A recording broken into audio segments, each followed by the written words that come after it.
नमस्कार दोस्तों, मेरा नाम है पंकज दुबे और आज हम बात करने वाले हैं दोस्तों अमेरिका के बारे में। दोस्तों यहाँ पे डोनाल्ड ट्रंप ने क्या बोला है, बहुत बड़ी बात बोल दी है। इन्होंने बोला नॉट सेंडिंग अमेरिकन। कहने का मतलब अमेरिकन कोई आर्मी जाने वाली नहीं है। अब जेलेंस्की चचा ने बनाया था विक्ट्री प्लान, तो बाद में पता चला भाई साहब यूक्रेन की पीस प्लान के लिए बात चल रही थी, जिसमें बताया जा रहा था कि 800 माइल बफर जोन बनाया जाने वाला है, जिसमें हर एक कंट्रीज अपने क्या करेंगे, सोल्जर्स को भेजेंगे। तो ट्रम्प ने बोला भैया नॉट सेंडिंग अमेरिकन, अमेरिकन को नहीं भेजने वाले। तो चलिए जरा डिटेल में समझते हैं दोस्तों, ये सोल्जर्स आएंगे लेकिन कैसे, किस तरह से काम करेंगे उसको भी समझ लेते हैं। और प्लस यहाँ पे एक चीज और देखने को मिल रहा है यार। अब नेटो कंट्रीज बोल रही हैं, जिस तरह से बोलते हैं ना ट्रम्प चुन करके आ गए हैं, अब धीरे धीरे बोलते हैं ना नेटो क्या हो जाएगा, कमजोर होने लगेगा। अब यहाँ पे तो बोलते हैं ना ट्रम्प पूरा रशिया को फेवर दे रहे हैं भाई साहब। अब प्लस बोलते हैं ना रशिया के जितने भी हाथ है ना, पांचों के पांचों उंगलियां घी के अंदर है। यहाँ पे नॉर्थ कोरिया आ गया है सपोर्ट में। नॉर्थ कोरिया ने भाई साहब बताया जा रहा है कि 11,000 से ज्यादा ट्रूप्स लगा दिए कुछ रीजन में। भैया लड़ो, दन दन मारो यूक्रेनियों को। तो ऐसे में दोस्तों बोलते हैं ना, ट्रम्प का जो डिसीजन रहेगा वो बहुत भयंकर रोल अदा करने वाला है। क्योंकि जो बाइडेन का एडमिनिस्ट्रेशन दोस्तों जानते हो कि बोलते हैं ना जनवरी तक खत्म होने वाला है। ये जनवरी में 20 तारीख के पहले बोलते हैं ना, 10 से 20 के बीच में बोलते हैं ना ये प्रेसिडेंट बन करके आ जाएंगे, चेयर पे बैठ जाएंगे। तो इन्होंने बोला था कि जैसे मैं कुर्सी पे बैठूंगा 24 घंटे के अंदर रसिया यूक्रेन का युद्ध खत्म करवा दूंगा।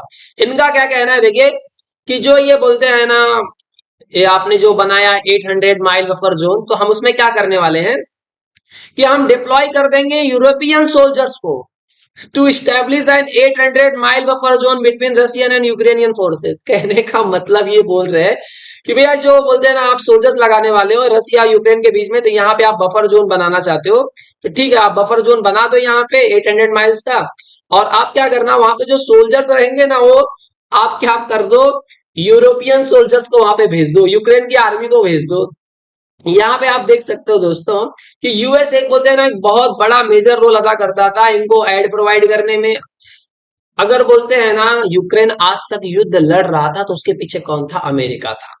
अब अमेरिका बोल रहा भैया हमारी ट्रूप्स तो वहां पर आएंगी ना, तो वो पेट्रोल करेंगी ना तो इन्फोर्स करेंगी प्रपोज जो आपने 800 माइल बफर जोन बना करके रखा है। मतलब हमारी आर्मी आगे खाली खड़ी रहेंगी, देखते रहेंगे हाँ भैया मारपीट हो रहा है हाँ।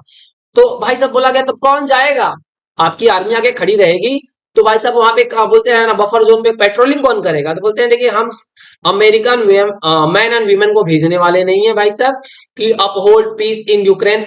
तो यूक्रेन में जो शांति होने वाली है उसके लिए हम अपने मैन और वीमेन को नहीं भेजने वाले हैं, and we are not paying for it. ये बड़ी बात बोल दी है। और बोला भाई हम उसके लिए पेमेंट भी नहीं करने वाले, मतलब यूक्रेन को सारा सपोर्ट यहाँ पे खत्म होने वाले। बोलते हैं get the polls, German, British, French to read. बोलो ये लोग खड़े, ये लोग लगाए अपनी फोर्सेस। यहाँ पे दोस्तों इनका ये कहना है कि यहाँ पे जो आर्मी लगने वाली है उसमें अमेरिका की आर्मी तो आएगी लेकिन वो खाली खड़े रहेगी, पेट्रोलिंग वोट्रोलिंग नहीं करेगी। भाई साहब आप बोलो यूक्रेन को बोलो कि अपनी फोर्सेस लगाए, फ्रांस को बोलो, ब्रिटिश को बोलो, जर्मन को बोलो, ये लोग लगाए अपनी फोर्सेस। अब यहाँ पे जो भयंकर काम बोलते हैं ना, ट्रंप ने बोल दिया है कि मैं पैसा भी नहीं दूंगा, ये भी नहीं करने वाला हूं। तो जेलेंस्की ने बोला यूरोपियन कंट्रीज को, लीडर्स को, भाई साहब ये देखो ट्रंप ने तो अपना समर्थन वापस ले लिया है। रसिया पहले हमको धो रहा है, हमको धोने के बाद वो तुम्हारे पीछे आएगा। तो इसके पहले भी आपने बोलते हैं ना, फ्रांस ने खुद बोल दिया था भैया कि हमको अपना डिफेंस बजट बढ़ाने की जरूरत है। क्योंकि कुछ भी होता है देखिए, जो नेटो कंट्रीज है, यूरोपियन कंट्रीज है, ये लोग क्या बोलते हैं ना, डिफेंस बजट अगर देखा जाए तो ये नॉर्मली 1 से 2% के बीच में ही रहता है, ज्यादा ये लोग इस पे एक्सपेंडिचर नहीं करते हैं।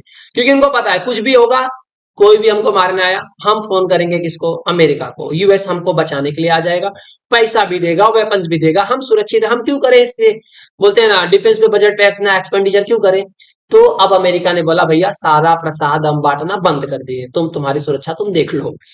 तो अब यहाँ पे जेलेंस्की ने बोला भाई साहब यूरोपियन लीडर्स को, अब आप लोग को क्या करो, आप अपना डिफेंस बजट बढ़ाओ। क्योंकि रसिया बोलते हैं ना एक सुसाइडल हो सकता है यूरोप के लिए, क्योंकि पहले वो हमको धोएगा उसके बाद तुमको धोएगा।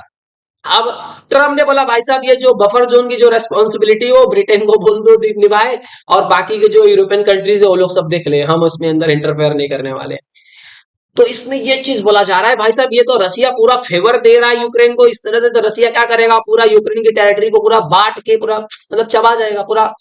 ये आप जो देख रहे हो ना, ये तो अगर बोलते हैं ना ये जो युद्ध चल रहा था लंबे समय से, लोग बोल रहे थे यार रसिया तो कुछ कर ही नहीं पा रहा है, एक छोटा सा देश, 2 साल के ऊपर हो गया, लड़े जा रहे हैं लड़े जा रहे हैं।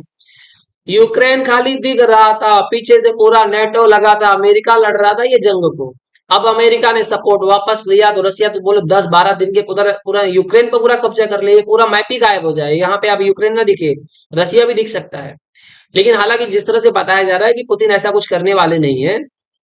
अब यहाँ पे एक चीज हो सकती है कि पुतिन बोलेंगे भैया जितना हमने कब्जिया लिया, जो भी पार्ट हमने कब्जिया लिया वो हमारा, उधर हम रसिया लिख देंगे, और जो बच गया हो तुम उधर यूक्रेन लिख करके बैठ जाओ, कहानी खत्म करो। और भाई साहब ये लिख करके दो कि तुम नेटो ज्वाइन नहीं करना चाहते हो। अगर ये चीज का एश्योरेंस देते हो तो युद्ध यहीं पे क्या करेंगे, खत्म करेंगे। क्योंकि ऑलरेडी बोलते हैं ना, पुतिन ने ट्रम्प से जब बात की तो पुतिन ने बोला, देखिए कॉन्ग्रेचुलेट किया, बात नहीं की, मतलब पुतिन से जब पूछा गया कि भाई साहब आपका क्या स्टेप रहेगा, तो पुतिन ने बोला भाई हमने तुमको बधाई दे दी है ट्रम्प को। अगर ट्रम्प इस मैटर पे बात करना चाहते हैं, यूक्रेन और रसिया के बीच में जो युद्ध चल रहा है उसे खत्म करना चाहते हैं, तो मैं बातचीत करने के लिए तैयार हूं। लेकिन उसमें जेलेंस्की का पहले क्या कहना था, देखिए युद्ध हमारे धरती पे चल रहा है, रसिया हमको मार रहा है, तो जो भी पीस टॉक होगा वो हमारी शर्तों पर होगा। मतलब ये सोच रहे थे कि कमला हैरिस जीत करके आएंगी और ये युद्ध 2-4 साल और घसीटा जाएगा। इनको थोड़ा भी अंदाजा नहीं था कि यहाँ पे बोलते हैं ना गेम चेंज हो जाएगा और ट्रम्प चुन करके आ जाएंगे। अगर कमला हैरिस चुन करके आ जाती तो इनके जुबान देखते ना, दम दम आग निकलती, दम मारते, ये कर देंगे वो कर देंगे। ये तो लंबे समय से बोल रहे थे लॉन्ग रेंज वाली जो मिसाइल दी है उसका परमिशन दे दो, हम मार दे रसिया के अंदर, इतनी ताकत आ गई थी। इनको लग रहा था भाई साहब ना कि यूक्रेन रसिया से अकेले लड़ रहा है और हम हरा देंगे आराम से। तो वो चीज तो अभी मुझे संभव नहीं दिख रही, क्योंकि ट्रम्प की पॉलिसी आप जानते ही हो। ट्रम्प ने क्या बोला है कि मुझे अमेरिका को फिर से ग्रेट बनाना है, महान बनाना है, हम युद्ध शुरू नहीं करेंगे, हम सिर्फ युद्ध को खत्म करेंगे। तो इनकी जो ये पॉलिसी है कि हम युद्ध को खत्म करेंगे, तो युद्ध खत्म कैसे होगा, पहले युद्ध तो करना तो पड़ेगा। युद्ध करके जो युद्ध चल रहा है सब खत्म करो। तो आप समझ सकते हो कि ये इनका कॉन्सेप्ट कैसा है। तो आई होप सो दोस्तों आप ये पूरा आर्टिकल आप समझ चुके होंगे कि ट्रम्प बोलते हैं ना, जिस तरह से पूरा अपना सपोर्ट जैसे ही पीछे लेंगे तो यूक्रेन की एकदम हालत खराब होने वाली है। तो यूक्रेन बोलते हैं ना, अगर यूक्रेन को कोई मदद कर सकता है तो खाली फ्रांस कर सकता है। सबसे मतलब मोटे तौर पे देखा जाए तो फ्रांस मदद कर सकता है कुछ देर तक, मतलब फ्रांस रोक के रख सकता है। तो दोस्तों अगर ये वीडियो पसंद आया हो तो वीडियो को लाइक करके हमारे चैनल को सब्सक्राइब कर लीजिएगा। And thank you so much for watching this video.